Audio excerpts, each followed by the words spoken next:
Actualmente la gente que viene aquí a la estación es para recordar sus viajes cuando funcionaba, ¿no?, el ferrocarril. Esta estación se creó entre 1909 y 1902 y lleva el nombre de Desamparados porque aquí se ubicaba una iglesia, acá al lado.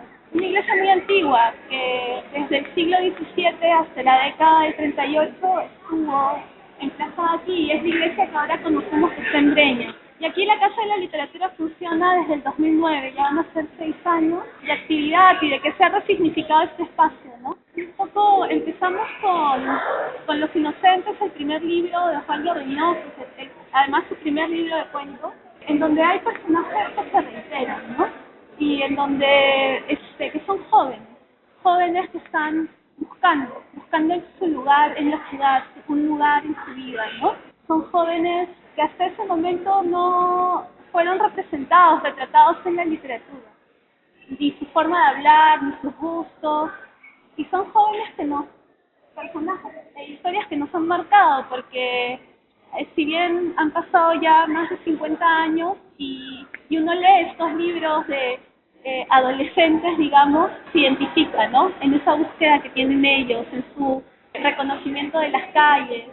Pero esa es la lectura que hacemos ahora. En su momento, cuando Osvaldo Reynoso publicó, tuvo un impacto muy negativo. Y les voy a leer una cita muy breve, anónima además, que salió publicada en el año 65, en una revista. El ensarte caricaturesco que ha hilvanado el autor de esta abominable muestra de mal gusto que había escrito Los Inocentes, igualmente mala, no habla a favor de quien en la vida real es maestro de profesión. En octubre no hay milagros, tiene un destino natural, la basura. Ese fue el modo en que se recibió la obra de Reynoso en aquellos años.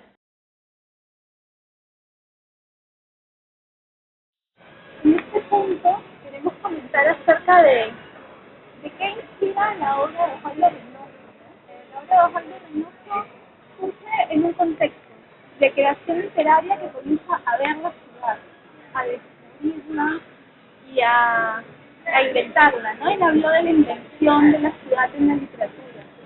Y es algo que tienen en común él, Ribeiro, Carlos Eduardo Zabaleta, Mario Vargas Llosa, toda una generación que tienen diferentes edades ellos, pero sin embargo que escribieron entre la década del 50 y el 60. E inauguraron, ¿no?, con un estilo muy característico, ¿no?, y no convencional en ese tiempo, inauguraron lo que llamamos narrativa urbana actualmente. ¿Y qué es lo que más leemos, lo que más conocemos? Perdón, me estoy olvidando de Enrique Congram, que él con Lima, Hora Cero, pues inaugura con este libro de cuentos una narrativa urbana, pero basada en el fenómeno migratorio, en aquellos sujetos, personas que llegaban acá a Lima buscando un destino, buscando trabajo, buscando una vivienda y que eran invisibles. Entonces con este libro de cuentos, Lima Hora Cero, pues se visibiliza todo este tema, lo que se llamaba barriadas en aquel tiempo, y fue cambiando el nombre a medida que pasó el tiempo. Después fueron invasiones, después pueblos jóvenes, en fin, hablamos de conos también. Entonces Reynoso se concentró en esos sujetos, ¿no?, en los sujetos de clase media-baja, a diferencia de Ribeiro o de Mario Vargas Llosa, ¿no?, o de Alfredo Bryce. Pero la riqueza de Reynoso, y que de algún modo también retoma, es el lenguaje, este lenguaje de la calle, y que vamos a ir viéndolo, vamos a ir explorándolo en las siguientes paradas. Acá Renzo tenía una cita predilecta que de hecho creo que la incorporó en todos los recorridos, así que, o sea, de los diferentes temas que se hicieron, y que es sobre la importancia del Jirón de la Unión, ¿no? Como el Jirón de la Unión, a pesar de que cambia durante el paso del tiempo, su dinámica cambia, su dinámica comercial, su dinámica social, a pesar de eso sigue siendo un lugar de afluencia, de donde la gente se encuentra, de diferentes maneras. Y también esta cita creo que nos hace pensar cómo es el Jirón de la Unión ahora, ¿no? Cómo lo entendemos, cómo es ahora. Esta es una nota que escribe Sebastián Salazar Bondy en el diario La Prensa, en el año 53. Es una nota, él firmaba como Diego Mejía, infinitivo nostrísimo, valga la expresión.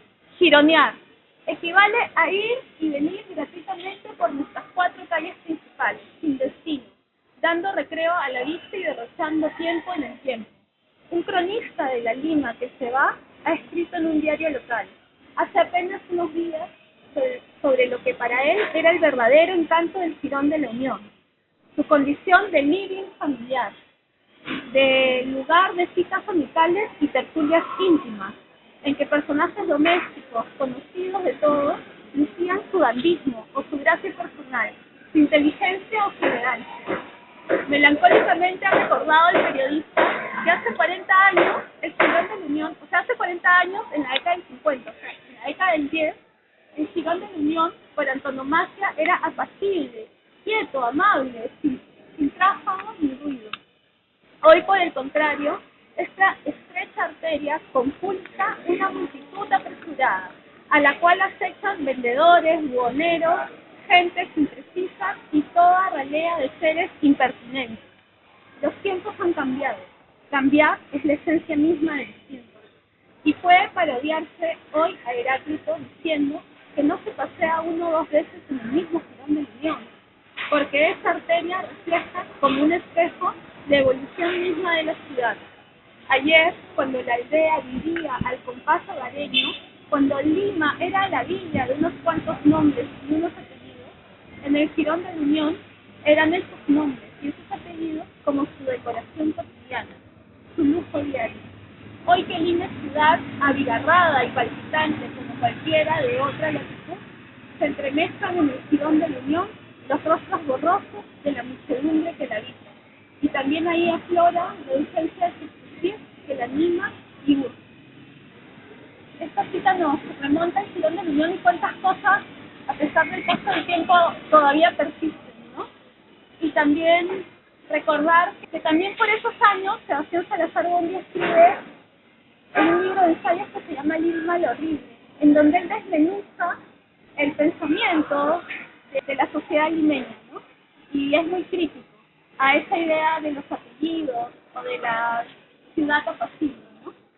Y eso, bueno, tiene su correlato en la narrativa, en la ficción, en los cuentos de Reynoso, en las novelas de Reynoso.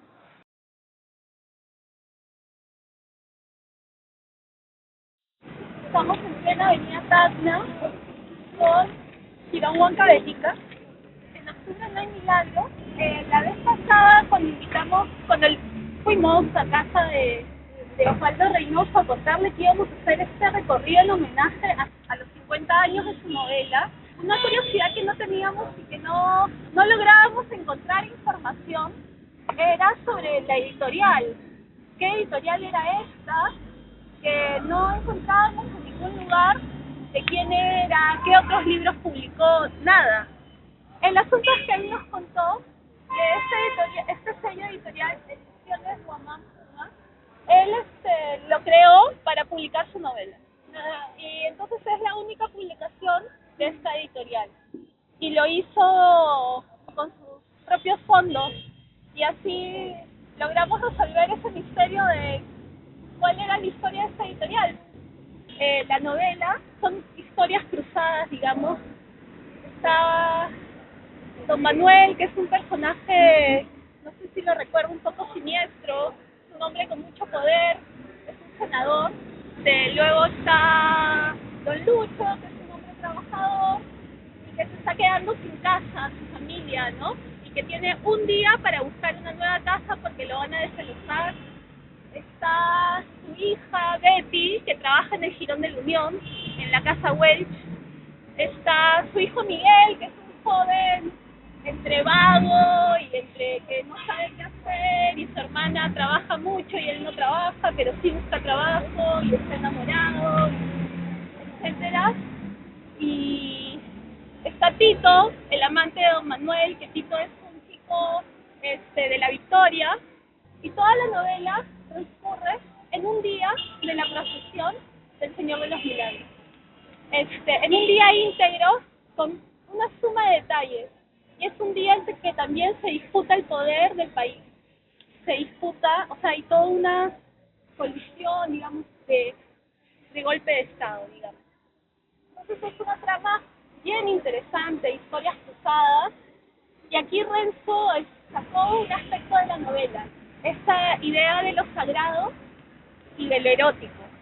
La procesión, donde hay una aglomeración de gente, aromas, ¿no? El incienso que te envuelve, pero también está toda esa, digamos, criollada, hacer la fiesta, de encontrarse, y entonces hay pasajes en la novela en que habla de eso, de cómo es la procesión, ¿no? Les voy a leer una cita. ¿Por qué tienes esa cara tan triste? Me dice sin dejar de abrazarme. No sé, así es mi cara. ¿Qué se le hace? Contesto. Nunca dejas de venir. Entonces le dije, a lo mejor ya no vuelvo. No hables así. Franco, a lo mejor nunca más lo vuelves a ver. Triste se me quedó mirando. Estoy metido en un lío, le dije, y casi lloro. Cuando ya salía, me puso en el bolsillo varias libras. No se las quiso aceptar, pero ella es bien caprichosa, tuve que tomarlas. Al salir me besó en la boca. En la puerta, Javier conversaba con un carreta del bar.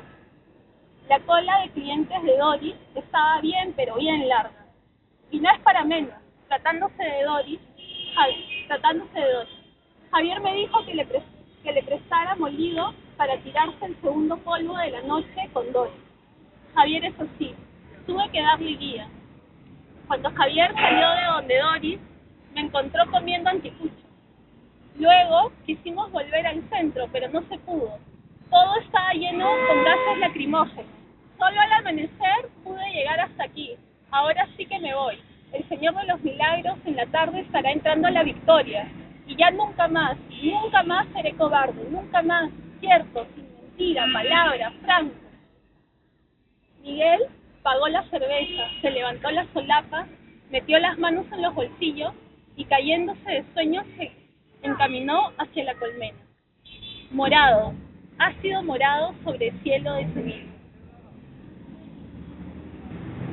Este clima, esta atmósfera se encuentra en la novela, ¿no?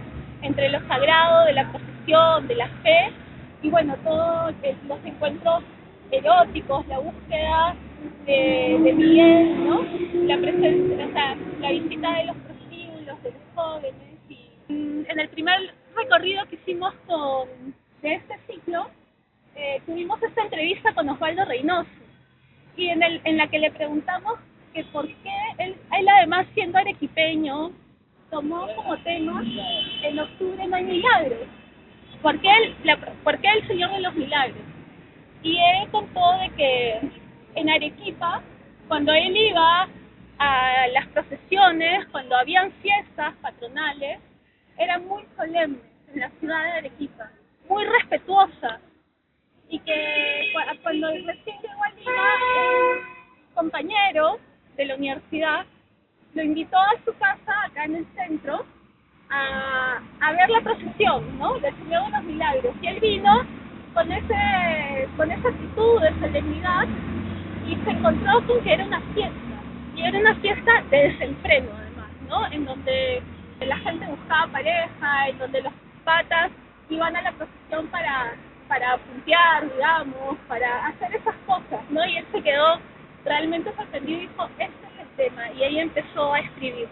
Y otra cosa que les comentaba también era acerca de la riqueza del lenguaje, ¿no? Reynoso, además de tener una prosa poética, también usa el lenguaje de la calle, ¿no? Y entonces, tanto en Los Inocentes como en Octubre no hay milagros, tiene al final un vocabulario que bueno, un montón de palabras las usamos todavía y otras ya no. Entonces es como un viaje en el tiempo a la vez, leer esas palabras. Algo que también les quería comentar, bien de paso, era acerca de que justo ese año, en 1965, que se publicó esta novela, hubo un encuentro de narradores en Arequipa, ¿ya? Que fue el primer encuentro de narradores y de críticos literarios. Y allí fue, bueno, con un grupo de la gente de la casa encontramos investigamos sobre este encuentro y buscamos en periódicos, ¿no? Y en uno de los periódicos, El Expreso, ¿no?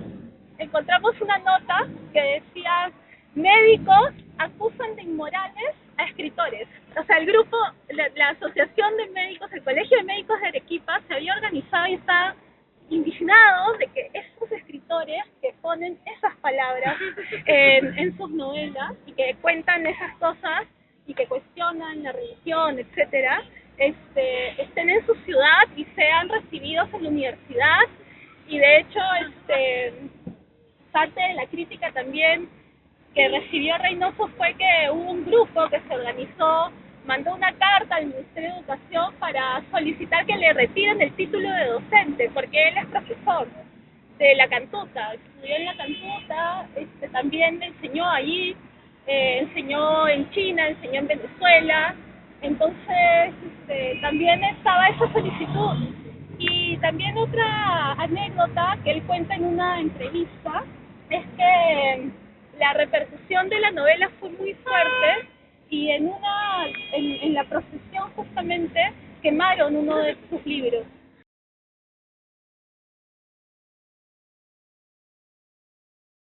Bueno, en realidad estamos aquí por varios motivos.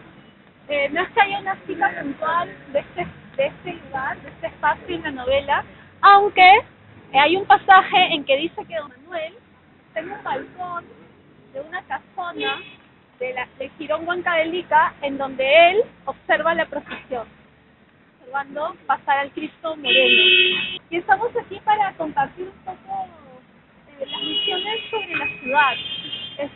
Acá hay varios puntos que convergen. Nos parecía interesante en la obra de Reynoso, tanto en el libro Los Inocentes y en Octubre no hay milagros, hay varios pasajes que transmiten una atmósfera de la ciudad, una atmósfera urbana además. Les voy a leer algunos pasajes. Hay una cita que seleccionó Renzo que se llama El espíritu de la ciudad, que es una crónica del año 63, en la cual Reynoso habla sobre su relación con Lima, ¿no? Y es: para nosotros, niños provincianos, Lima era tan solo una palabra, simplemente una palabra. En clases de geografía, esa palabra se tornaba odiosa y aburrida. En cambio, en horas de historia y lectura, la palabra Lima iluminaba de hechizo y leyenda nuestra asombrosa imaginación. Bueno, y eso, claro, se debe a la cantidad de literatura que se ha producido sobre esta ciudad. Y esto tiene que ver con imaginarios que hay sobre Lima. Y luego hay otra cita que es muy corta sobre una imagen de Lima.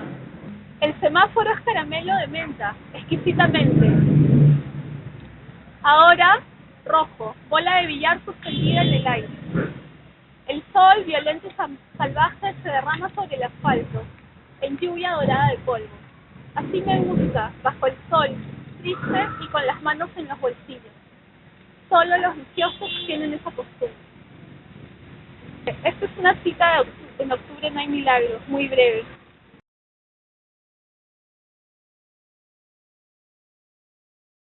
Una cosa que también es importante de observar es el monumento a San Martín, ¿verdad? Hay una parte que dice que es cabeza de bronce, dice, bueno, todo el mundo conoce a San Martín, que fue libertador, ¿verdad? Nos dio la independencia, la libertad, pero en ese hecho ocurre un hecho, digamos, de opresión. La policía, lo están escuchando en el relato, la policía está oprimiendo a un grupo de manifestantes, ¿verdad? Y qué irónico, ¿no? Siendo San Martín el libertador, está observando todo este momento de represión y también de injusticia en cierta forma, ¿no? Y si se dan cuenta, la posición de San Martín está mirando hacia el Callao, hacia el mar, hacia el lado bonito que es el mar, ¿verdad? Pero no está observando los problemas políticos o los problemas injustos que está pasando a sus espaldas, ¿verdad? Por eso dice, no puedes voltear, dice, bueno.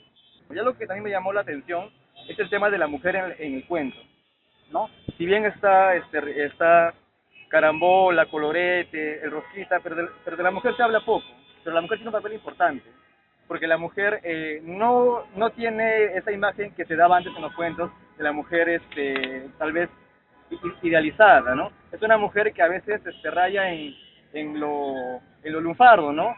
Me acuerdo una cita del capítulo dedicado a Carambola, cuando él se enamora de una amiga suya, ¿no? Y al final va donde el Choro Plantado, ese señor que es, digamos, el men en la collera, y le pide consejos para que él afane a la chica, ¿no? Y entonces al final, el Choro Plantado le dice lo siguiente a Carambola, ¿no? Dice, bueno, el Choro Plantado, con las manos en los bolsillos y las solapas del saco levantadas, solo, parado en la puerta de la cantina, vio la casaca roja de Carambola perderse en la neblina. Y mientras caminaba, dijo despacio, hablando consigo mismo, casi todas las chelpas son iguales. Pobre Carambola.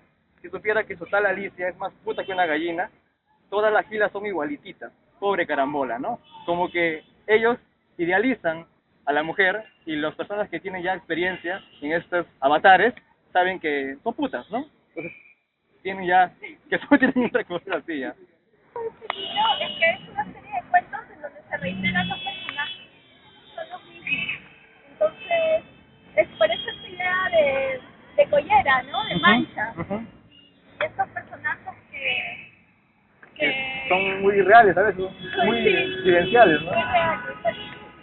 Claro, y un poco lo que comentaba José, ¿no? De todo este descubrimiento de la sexualidad, pero con esos también prejuicios, ¿no? De o la mujer es para casarse o es puta, ¿no? Es como esos dos polos, Es bien maniqueo, ¿no? Uno u otro. Claro, y que se mantiene, ¿no?